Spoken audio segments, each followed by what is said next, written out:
You're all screwed. Man jokes he has Ebola, taken off plane by hazmat-suited medics.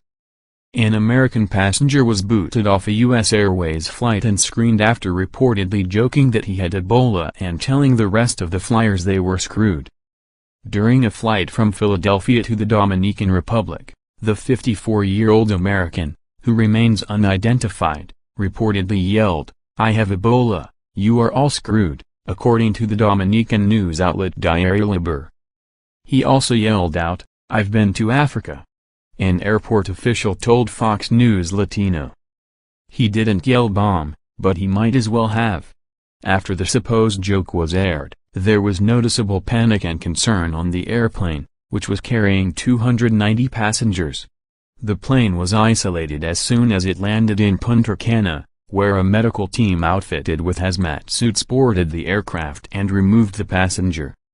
Read more. Ebola scare, La Guardia on strike, 58% of Americans want to ban flights from Africa. After conducting a medical check, the passenger was found not to be infected with the virus. Though he was coughing on the flight, he had no fever when he was inspected.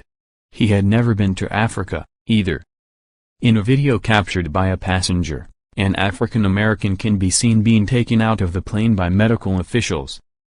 "We delivered the passenger to the airline, which has its policy, but he will be returned to the United States, where he will be submitted to another rigorous check," Walter Zemiolkowski, the director of operations at the International Airport of Punta Cana, said to Diario Libre.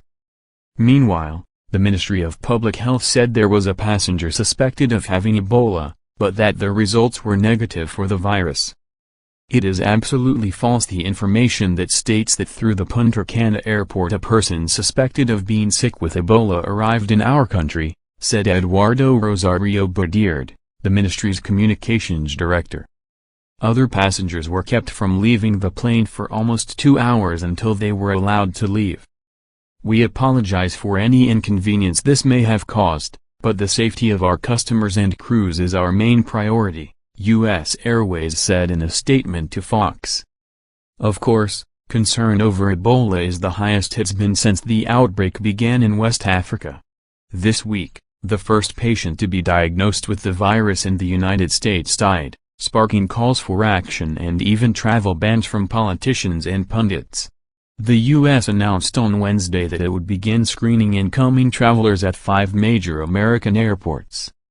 Cases of Ebola have topped 8,000 now, according to official data from the World Health Organization, though many cases could actually be unreported. The death toll continues to climb near 4,000, and officials have stressed the outbreak is unprecedented and may continue to get worse.